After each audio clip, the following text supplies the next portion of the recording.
Pradeep Joshi channel को subscribe करना बिल्कुल फ्री है। सब्सक्राइब करें और इस बेल आइकन को दबाएं हमारे नए वीडियोस सबसे पहले देखने के लिए।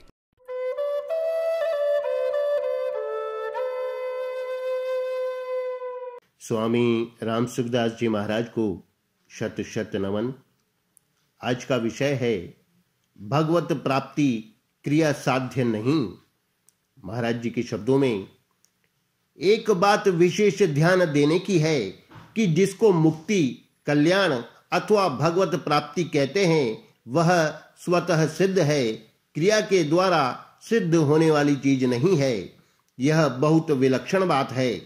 आप कृपा करके इस बात की तरफ ध्यान दें। संसार की जितनी भी वस्तुएं हैं वे सब प्रकृति का कार्य होने से उनमें हरदम परिवर्तन होता रहता है। क्रियाशील होने से उन वस्तुओं की प्राप्ति भी कर्मों के द्वारा ही होती है। अतः संसार की वस्तुएं क्रिया साध्य हैं, परंतु परमात्मा तत्व सदा ज्यों का त्यों रहता है, उसमें कभी कोई परिवर्तन नहीं होता। अतः परमात्मा तत्व क्रिया साध्य नहीं है। सिद्धांत की एक बहुत बढ़िया और सूक्ष्म बात यह है कि परमात्मा तत्व स्वतः सिद्ध है, वह क्रियाओं के द्वारा प्रापणीय नहीं है। यह बात विशेष ध्यान देने की है। आपका ध्यान आकृष्ट करने के लिए कहता हूं कि यह बात मेरे को बहुत वर्षों के बाद संतों से मिली है। यह बात सर्वशास्त्र सम्मत भी है। अतः केवल इस बात की तरफ ही आप ध्यान दें तो बहुत ही लाभ की बात है। अब इसका खुलासा कहता हूं, आप ध्यान दें। हम यह मानते हैं कि परमात्मा सब समय है, सब जगह है, सभी में हैं और सबके हैं। अब इन चारों बातों पर विचार करें। परमात्मा सब समय में है तो इस समय है कि नहीं? अगर इस समय नहीं है तो परमात्मा सब समय में है यह कहना नहीं बनेगा। परमात्मा सब जगह है तो यहाँ है कि नहीं? अगर यहाँ नहीं है तो परमात्मा सब जगह है यह कहना नहीं बनेगा। परमात्मा सभी में है। वे जड़ चेतन स्थावर जंगम आदि सभी में है। सजीव के दो भेद हैं, स्थावर और जंगम। वृक्ष आदि स्थावर हैं और मनुष्य पशु पक्षी आदि जंगम हैं। जड़ चेतन में, स्थावर जंगम में परमात्मा है। नीचे से नीचे समझे जाने वाले प्राणी में तथा दुष्ट से दुष्ट आचरण वाले मनुष्य में भी परमात्मा है। संत महात्माओं में भी परमात्मा है। शुद्ध से शुद्ध वस्तु में तथा अपवित्र से अपवित्र वस्तु में भी परमात्मा है। नरकों में भी परमात्मा परिपूर्ण है। जब वे सब में हैं तो हमारे में हैं कि नहीं? अगर वे हमारे में नहीं हैं तो परमात्मा सब में है यह कहना नहीं बनेगा।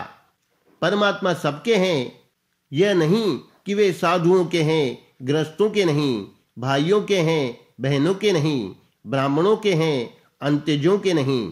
ऐसा आप नहीं कह सकते कि परमात्मा किसी व्यक्ति विशेष के हैं। परमात्मा दुष्ट से दुष्ट पुरुष के भी वैसे ही हैं जैसे महात्मा से महात्मा पुरुष के हैं। परमात्मा पर महात्मा से महात्मा का जैसा हक लगता है वैसा ही हक दुष्ट से दुष्ट का भी लगता है। उनमें कभी किंचन मात्र भी पक्षपात नहीं है। उनमें पक्षपात हो ही नहीं सकता, असंभव बात है। अतः परमात्मा सबके हैं तो हमारे भी हैं। अगर वे हमारे नहीं हैं तो परमात्मा सबके हैं यह कहना नहीं बनेगा। अब सिद्ध क्या हुआ कि परमात्मा सब समय में है तो अभी भी हैं, सब जगह हैं तो यहाँ भी हैं, सभी में हैं तो मेरे में भी हैं और सबके हैं तो मेरे भी हैं। उपर्युक्त चार बातों की तरफ ध्यान देने से एक बात सिद्ध होती है कि परमात्मा हमें नित्य प्राप्त हैं। हम भगवान का भजन करते हैं, नाम जप करते हैं, कीर्तन करते हैं, रामायण भागवत आदि ग्रंथ पढ़ते हैं, संतों की वाणी पढ़ते हैं, तो यह भाव रहता है कि परमात्मा फिर मिलेंगे। अभी हम परमात्मा की प्राप्ति के योग्य नहीं हुए हैं, इसलिए परमात्मा अभी नहीं मिलेंगे, भविष्य में मिलेंगे। यह धारणा साधकों के लिए महान बाधक है। मन में तो वे समझते हैं कि हम भगवान की तरफ चल रहे हैं, पर वास्तव में भगवान से अलग होने का उद्योग कर रहे हैं। यह चिंतन कर रहे हैं अभी भगवान नहीं मिलेंगे। जब मेरा अंतःकरण शुद्ध हो जाएगा तब भगवान मिलेंगे। अभी कैसे मिल जाएंगे? मैं योग्य नहीं हूं, मैं पात्र भी नहीं हूं। साधक के लिए यह धारणा महान पतन करने वाली है। विचार करना चाहिए कि क्या हमारी अपात्रता से भगवान अटक सकते हैं? क्या भगवान इतने कमजोर हैं कि हम अयोग्य हैं, इसलिए वे हमें नहीं मिल सकते?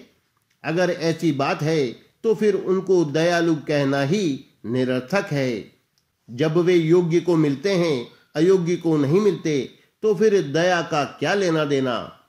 भगवान ने अपने को प्राणी मात्र का सुहृद कहा है, सुहृदम सर्वभूतानाम।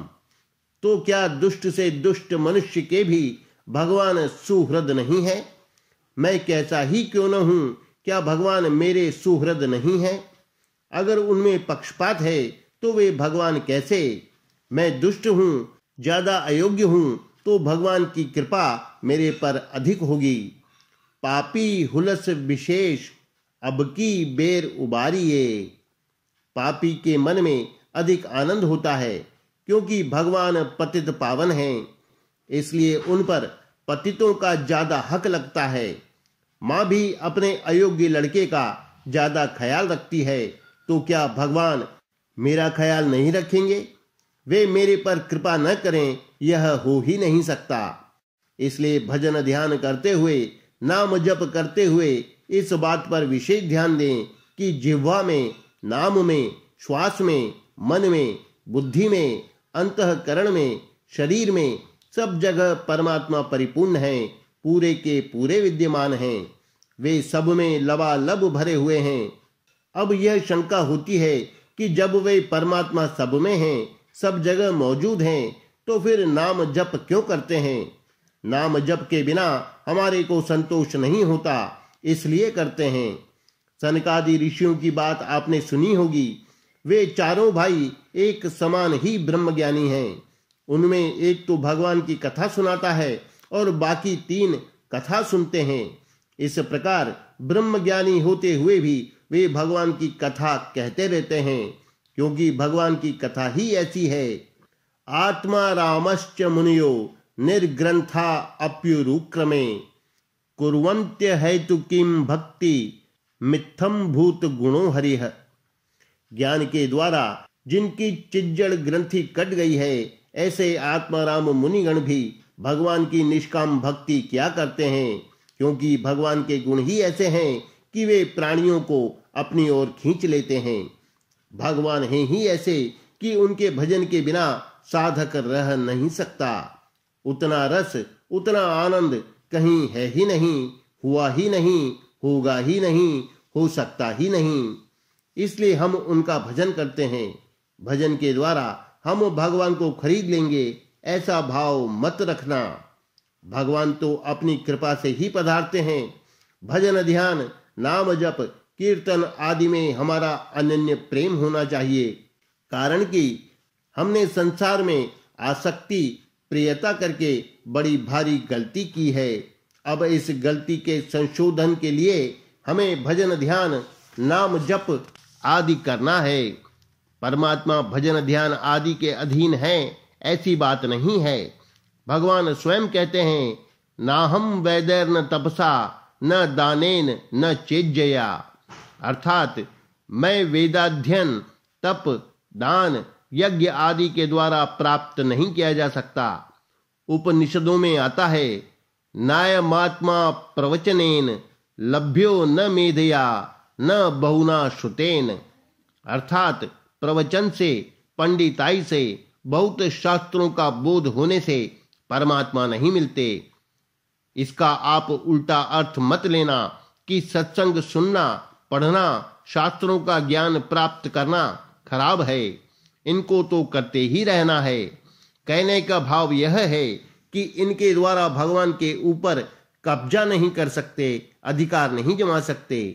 जैसे किसी वस्तु की जो कीमत होती है, वह कीमत पूरी देने पर उस वस्तु पर हमारा अधिकार हो जाता है, परंतु भगवत प्राप्ति के विषय में ऐसी बात नहीं है। साधन करके भगवान पर अधिकार नहीं किया जा सकता। उन पर अधिकार करने का भी एक तरीका है। वह तरीका यह है कि सर्वथा भगवान का ही हो जाए। तन मन वचन विद्या बुद्धि अधिकार आदि किसी का भी किंचन मात्र भी सहारा न लेकर केवल भगवान का ही हो जाए तो भगवान उसके वश में हो जाएंगे। परंतु हमने साधना की है, हमने जप किया है, हमने कीर्तन किया है, हमने अभ्यास किया है, हम गीता को जानते हैं, हम अनेक शास्त्रों को जानते हैं। ऐसी हेकड़ी से भगवान वश में हो जाएं, यह असंभव बात है।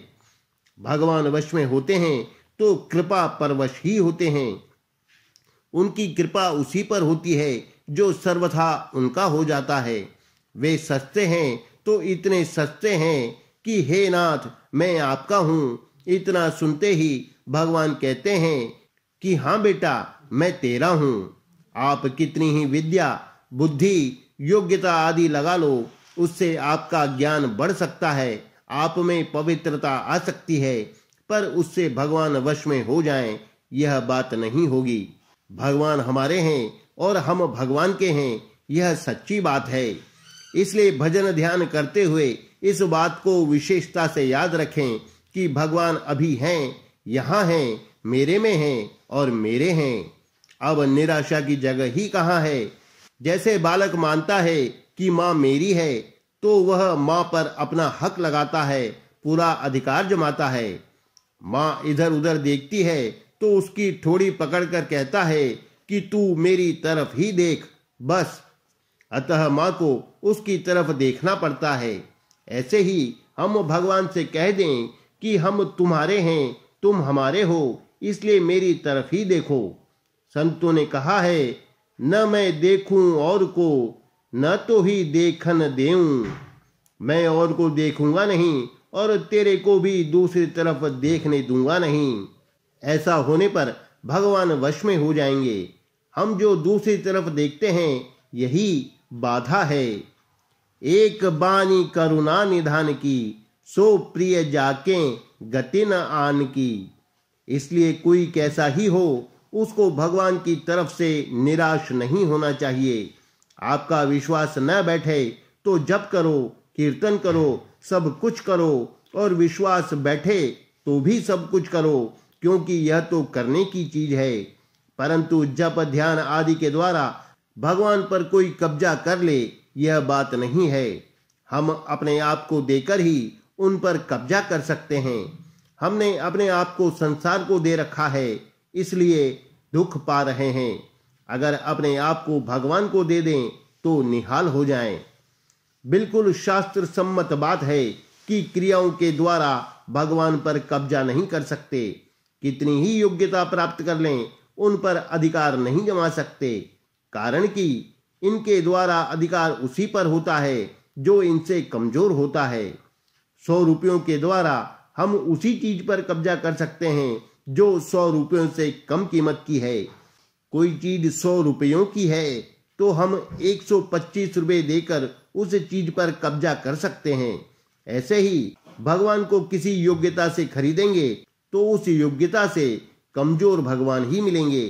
अतः ये विरक्त हैं, ये त्यागी हैं, ये विद्वान हैं, ये बड़े हैं, इनको भगवान मिलेंगे, हमारे को नहीं।